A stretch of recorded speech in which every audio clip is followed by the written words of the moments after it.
Get this and get it straight. Crime is a sucker's road, and those who travel it wind up in the gut of the prison of the grave. There's no other end, but they never learn.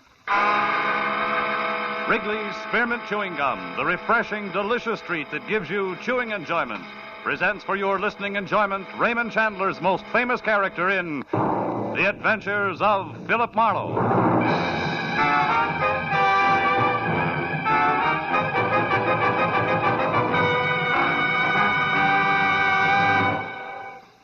To make every day more enjoyable, treat yourself often to refreshing, delicious Wrigley's Spearmint Chewing Gum. Here's a taste treat you can enjoy indoors, outdoors, at work, or at play. The cool, long-lasting mint flavor refreshes you.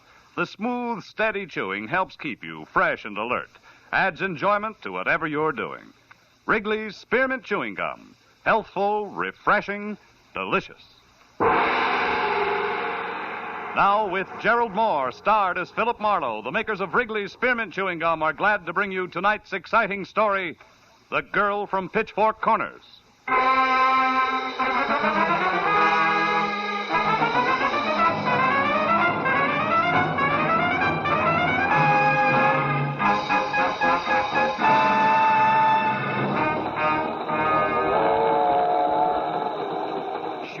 I'm sure what I'm saying. Do I look like I'm wearing blinkers?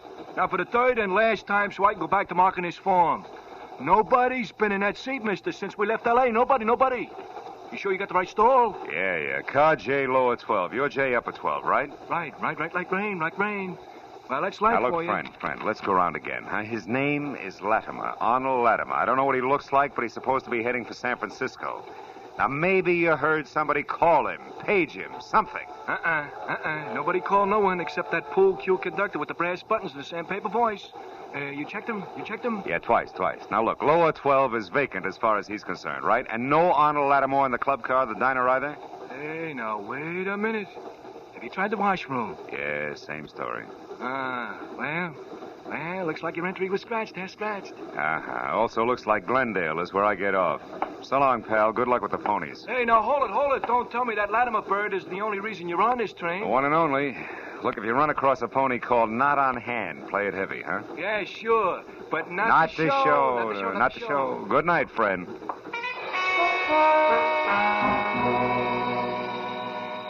I waited on the platform at Glendale until the chrome streamliner had glided out with car J, lower 12, still empty. Then I got a cab back to Union Station in L.A., picked up my own car, and headed for 1312 North Bronson Drive in Hollywood, and a woman I'd never seen named Donna Rollins.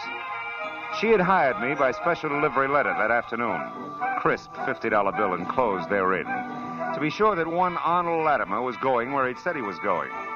That had been my job. Well, the place on Bronson was the kind of imitation Mount Vernon architecture where Washington couldn't have slept a wink.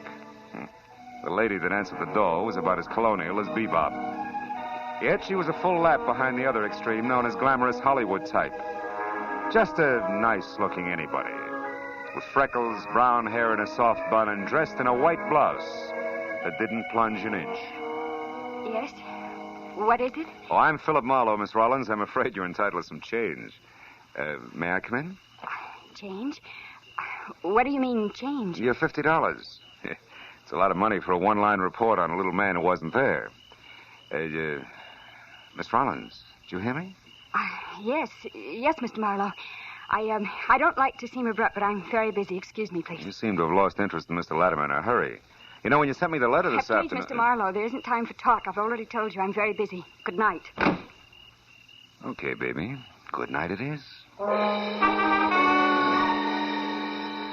I backed my nose off the front door knocker, chalked Donna Rollins off as another woman who had changed her jittery mind, and walked a dozen yards back to where I'd parked my car. The crisp $50 bill was still burning a hole in my pocket. When I was in behind the wheel, I was still worried about taking so much for so little, until I flicked my headlights on and the slash of white picked up something I hadn't expected. Donna Rollins, a coat thrown over her arm, her face stamped with fear, was running away from the house like it was going to blow up, headed for a taxicab parked close to a corner. I started my car to follow her, but I never made it, because a hot rod decided all at once to park in front of me. You big jerk! The adolescent climbed over his door and came toward me. He was strictly brash high school sophomore with dialogue to match. Of course, the cab was gone. Well, Pappy, nice going. Your bumpers pleated my twin pipes. Well, what do you calculate doing about it? If you were 5 years older and 5 inches taller, I'd pleat you, Pappy. Now come here. Oh, hey, let me go. Not until I speak my piece. You, Sonny, you're going to get those two cars apart in less than 2 minutes because I don't calculate on being gone any longer. Is that crystal clear? Yeah, sure, mister. Sure, I'll fix it up double quick, you'll see. I practically got it done now. Okay? I don't know. We'll talk about it again in 2 minutes. I had no idea what Donna Rollins had been running to or from. But the fact that she was gone while her front door was still open made her house the first place to check. I found the living room nothing more or less than I'd seen at my first peek. Plush, but empty. The bedroom beyond was the same. White satin drapes spilling onto a wall-to-wall jet black hook rug, and on the far side of the room, sprawled over an also white ottoman, a very beautiful blonde girl, very dead. She'd been shot twice in the back sometime in the last hour. And there was no identification in any of the pockets of the expensively tailored gabardine suit that she wore. In a handbag, the story was the same. Yeah, it looked like Donna had had good reason to run, but that I had a better one for calling the police. Or taking her messages. Hello? I want to talk to Donna. She isn't in. Message? Yeah, here's a message. I want you to find her and get her this to me, please. Hey, I can't hear you. Are you still there? Yeah. Now, hold on. Oh. His phone booth's leaked. Okay. Who are you? Friend of Donna's. You said you had a message. Yeah, so I did. But? But I think you're awful anxious, fella. Too anxious. Oh, now, wait a minute. Don't get touchy. I'm a friend, all right. Skip it, friend. Ah. Not a chance, Junior. Nevins, 1, 2, 1, 2. We may get together yet. Los Angeles City Building, Fire Department. Battalion Chief Kegler, please. One moment, sir. All right. Battalion Chief. Phil Marlowe, Keg. Oh, hi, Phil. Look, can you get me some dope in a big hurry? It's important. Oh, sure, Phil, name it. What firehouse went out on a call less than a minute ago? Can you look it up? Well, I don't have to. It's here on the board in front of me. Engine Company 5, Phil, San Fernando Valley. But it's only a small I brush don't fire. care about that, Keg. Where does Engine Company 5 live? Where in the valley? Can you give me that? Well, I think so, Phil. Seeing it was me own outfit for 14 years. The corner of Ventura Boulevard and Whitsett. But, Phil, what do you want to I'll call you later, Chief. We'll talk it over then, huh? Thanks. Goodbye. I was playing a long shot, but any kind of a lead on a deep freeze voice who had a message for a girl who left a corpse in her bedroom was worth checking. So for the time being, I skipped calling the police and left the place lights out, door closed but not locked. Then I found my car where the hot rod pilot had left it. Started for the San Fernando Valley in the firehouse called 5.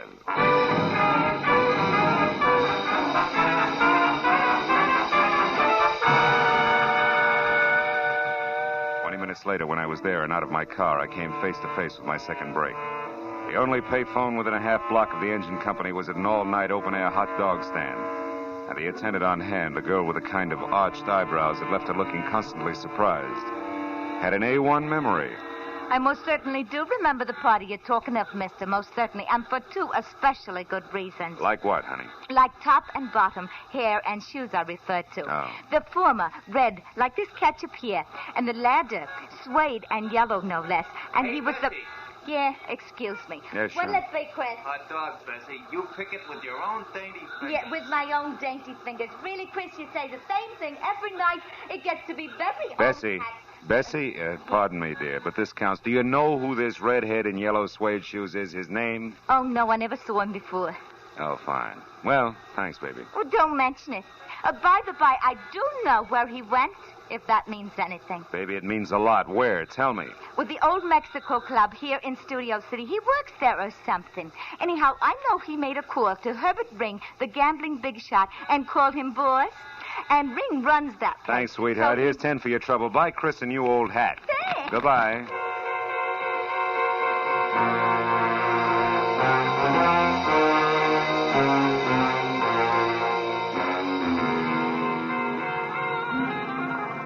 The old old Mexico club was phony south of the border from authentic Latin American rumba team I'd seen billed as Mr. and Mrs. Buck and Wing a month ago at the policeman's ball, to a life-size painting of a bullfighter who had his cape thrown over the wrong shoulder.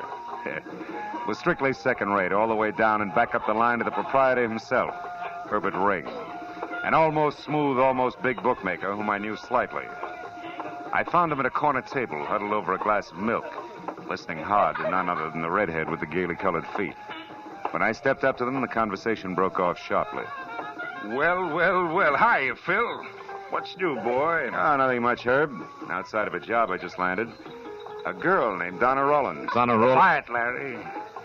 Excuse us, won't you? Sit down, Phil, sit down. Mr. Marlowe, Larry. How are you? I'll be at the bar, boss. He's not so friendly, Phil. The evasive type, if you know what I mean. Yeah. Evasive like Arnold Latimer, maybe? Who's that, Phil? Now, listen, Herb, I'm trying it straight. Donna Rollins and you, what's the tie? I forget. Your angle? Right now, curiosity and a corpse, no more. Oh, somebody's dead, huh? Where? I forget. Round two, Herbie. Yeah. Okay, Phil, you got as much good sense as you have nerve. Thanks. I'll try it straight for a while. A certain party has me over the barrel. Tonight's the payoff. I plan on making it. That's all. Blackmail? And you're almost happy about it? Oh. Now, look, Herb, you don't expect me... You're thinking like an honest man. Now, turn it over. Huh? I'm stuck, so I pay. Once. Blackmail's your name for it. We call it smart money. And smart money's what we deal in. You follow? Almost. But this certain party, is it Donna Rollins? Marlowe, after what I said about your good sense. Oh, yeah. How straight can you get, huh? Leave it alone, Phil. Good night, boy. I watched them go as far as the bar and past Larry, who quietly fell in step behind without so much as the command heel. And when they both disappeared into a door marked private, I decided I'd had enough of old Mexico. I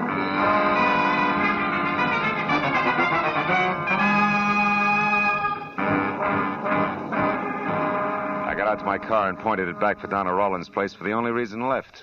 I didn't know where else to go. Half hour later, when I was there, I was glad it had played that way because number 1312 North Bronson was not dark as I'd left it, but lights on, front door wide open, radio going, and for a topper, a gentleman of maybe 35, in tweeds and a sunburn, mixing himself a drink. The evening paper open on a nearby coffee table. What? Good evening. Oh, you startled me. You a friend of Donna's? Yeah. She in? No, she... Say, who are you? You barge in here, close the door, make yourself... I told you I'm a friend of Donna's. Oh? That's odd. So am I. A steady boyfriend. Shall we try again? All right, the name's Marlowe. I'm a private detective working for Donna. Oh, Donna hired a private detective? Why? What's wrong? Take it easy. Mr... Sattler, Doug Sattler. Now, please, Mr. Marlowe, come to the point. I had a date with Donna. Yeah, well, from the way she left here, I don't think she's going to keep it. Why not? Why shouldn't she? Well, for one thing, if you don't know already, there's a body in the bedroom there. Somebody's dead in there? Yeah, very dead. Mm-hmm. Let's have a look, huh? Maybe somebody you can identify. It's a woman, Mr. Sattler, a blonde. She was shot. Well, who is it, Sattler? Friend of Donna's? Oh. It's Donna.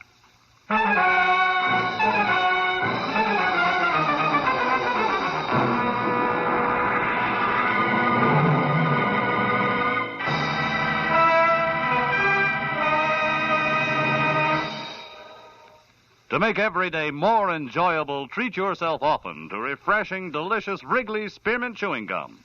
The lively, full-bodied, real mint flavor cools your mouth, moistens your throat, freshens your taste. And the chewing itself gives you a little lift, helps you keep going at your best.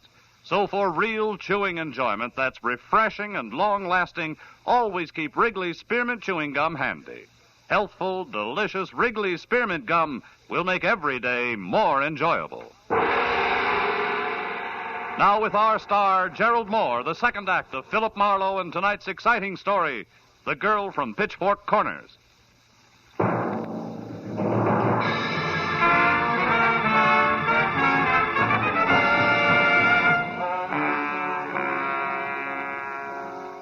in the bedroom was no prettier than it had been when I'd first found it, only now it had a name.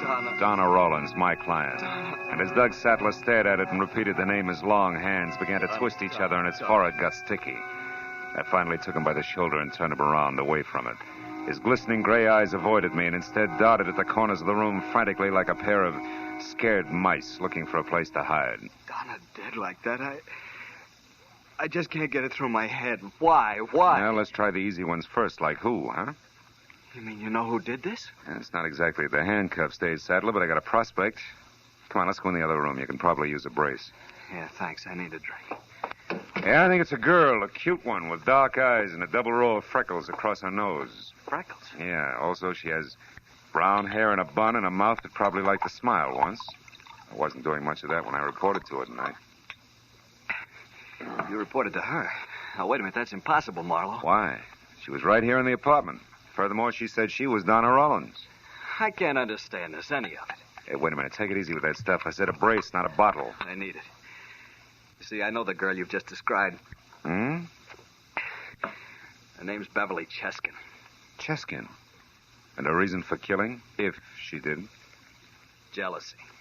Maybe you better draw me a picture. She's a crazy, unreasonable kid from the sticks, Marlowe. From Pitchfork Corners, Kansas. From where? That's right, Pitchfork Corners. Oh. And the rest of it's just as fantastic. Well, what's the rest of the story? Last summer, my car broke down. I was stuck there for a week. Mm-hmm. She worked in the only drugstore in town. I was just about the first guy she'd ever seen in something beside a straw hat and overalls. She fell for me, and, well, I kind of let her on. You know how a fellow will. I should.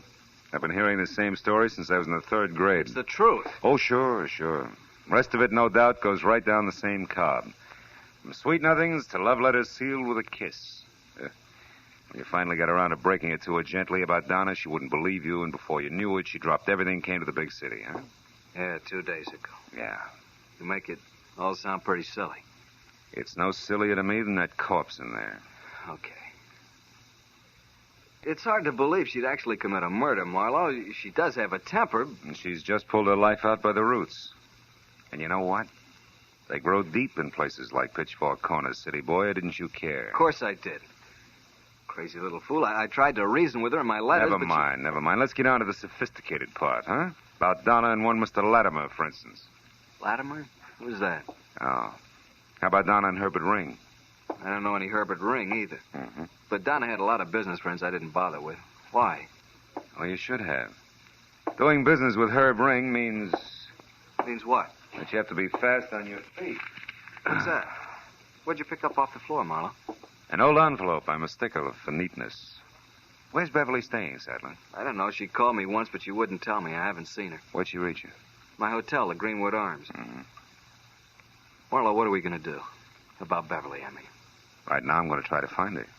If you can stand it, Sattler, stay here. And stay sober.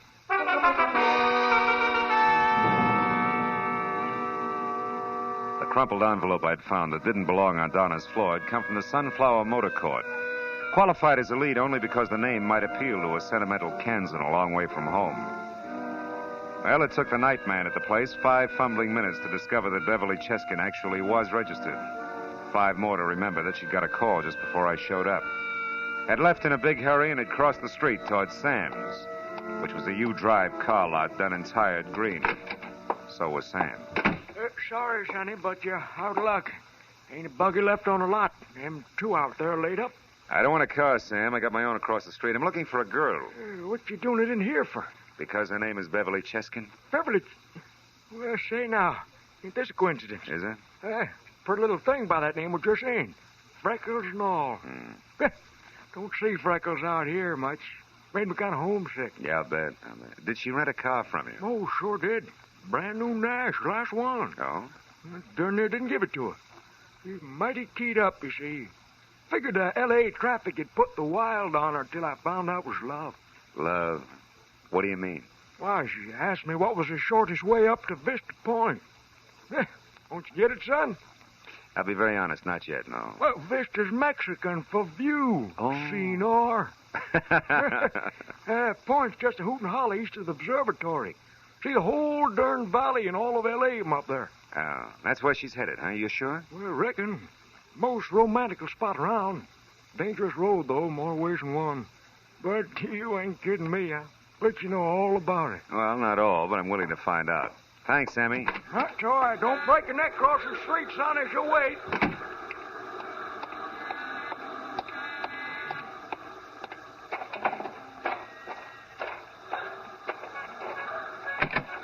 Leave that heap right where it's set, Shamus. We won't be needing it. I won't take your word for it, Larry. You'd better. Mr. Ring wants you and me to have a nice talk. Tell him we have nothing in common. He knows different. The name Arnold Latimer, for instance. Sorry, some other time I got a date. Come here, you. Said we're gonna talk, Mr. Cool Cucumber. If I have to warm you up to it the hard way, it's okay with me. You know, Larry, there's something wrong with a guy who'll wear yellow suede shoes like those. He must be slow in his reflexes. Imagine I'll be seeing you.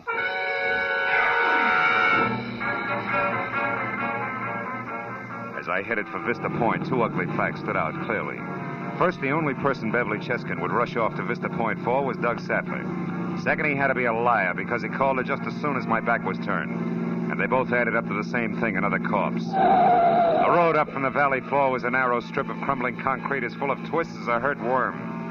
But near the top it leveled off in a series of ragged terraces, grossly overrated as a lover's rendezvous. I pulled off the road, hid my car near a scrub oak, and went the rest of the way up on foot. A cold wind lashed at the manzanita as I worked my way up to the crest. The half-moon played unpredictable tag with low clouds. So I followed the shadow of a stone wall out onto the jutting point, where the mountain fell away on three sides into a black gorge.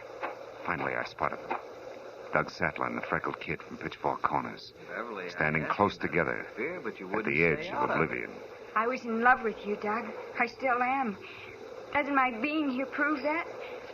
When you called me at the motel, I came up here as fast as I could, even though I knew what you'd done. Oh, Doug, why did you have to kill her? Why? Because she double-crossed me on a business deal. A blackmail deal, Beverly. Blackmail? That's right.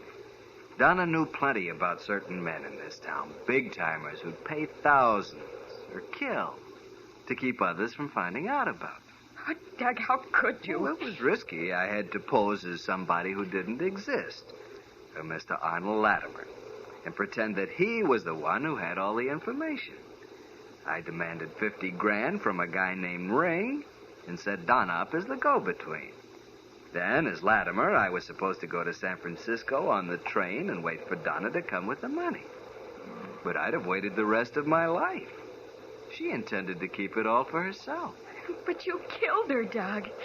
Was it that important to you? You still don't get it, do you? I know now that there's no chance for us, for you and me. No chance at all, ever.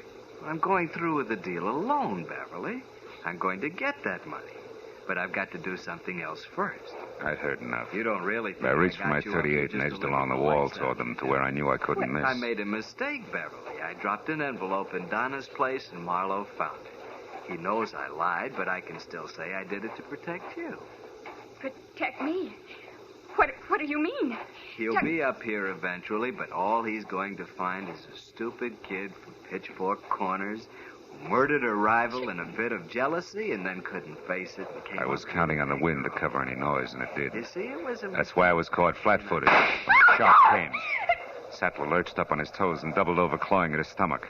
I crouched down as Herbert Ring stepped out of the brush across the clearing, a thin-barreled gun in his hand. Don't move, sister. Sattler had fallen face down on the ground. I started moving again as Ring rolled him over with his foot. He was dead.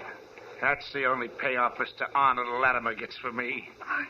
It's too bad you had to be here to see it made, sister, because I can't afford a witness. I'm sorry, I really am. But it's no worse than he was going to do to you. Ring! Duck Beverly! Let that gun lay, Ring. Don't reach for it. Just relax. And Larry, that louse, he was supposed to... Yeah, it's a little late for tips, Herb. You should have hired a better class of help. Go fry your head. Nobody's perfect. Even you. Yeah, where'd I slip? Too much volume when I talk to Sam? Yeah, that's right, Loudmouth. I tagged you there, and listen. So you knew where to come, and you heard the rest of it up here, just like I did. Can you take it, Herb? It's not going to be easy getting it down this hill to a dock. Are you kidding, Shamus? I ain't moving any place. If you know any pretty words, go say 'em to the lady.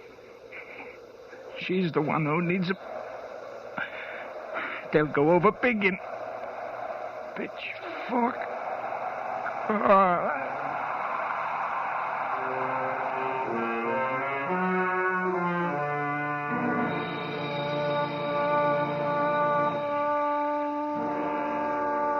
I couldn't think of any pretty words. Not then, anyway. I let her figure it all out for herself, and she was still at it when we got to police headquarters, where we told the whole story to homicide from start to finish.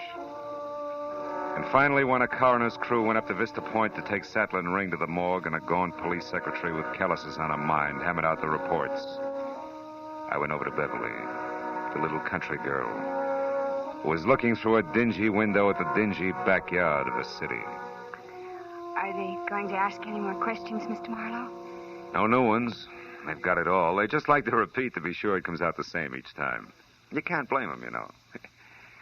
Well, they're not going to hold you. You can leave tomorrow and go home.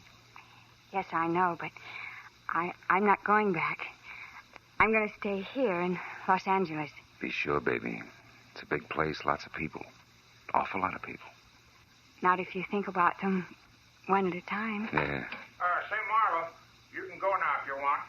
But we'd like to talk to you again, Miss Chesson. Will you come in, please? Oh, yes, sir. Well, good night, Phil. Can I call you one of these days? You better. Starting tomorrow.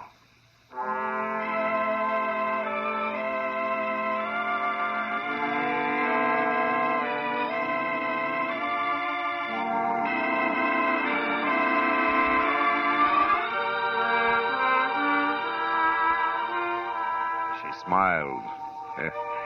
And the freckles on her nose all ran together. Yeah, it was a lovely sight, that nose. I watched her walk into the lieutenant's office, and then I went out, got in my car, and headed home. And as I drove, I thought about hepcats, hicks, and hayseeds. But as she suggested, one at a time. You know what? It worked. That way, there's no difference. They're all people. Yeah, I had a hunch I was going to be planning on that phone call tomorrow.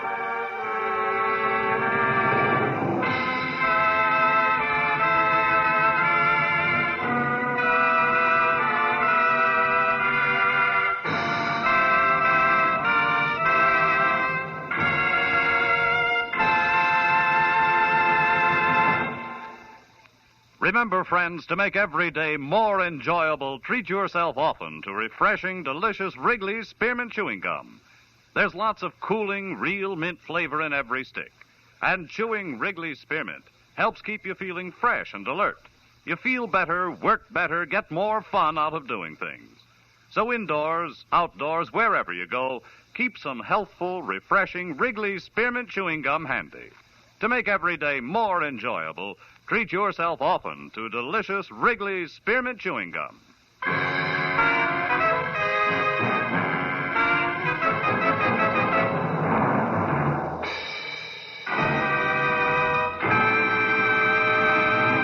The Adventures of Philip Marlowe, presented by Wrigley's Spearmint Gum, bring you Raymond Chandler's most famous character and star, Gerald Moore. Philip Marlowe is produced and directed by Norman McDonnell and written for radio by Robert Mitchell and Gene Levitt.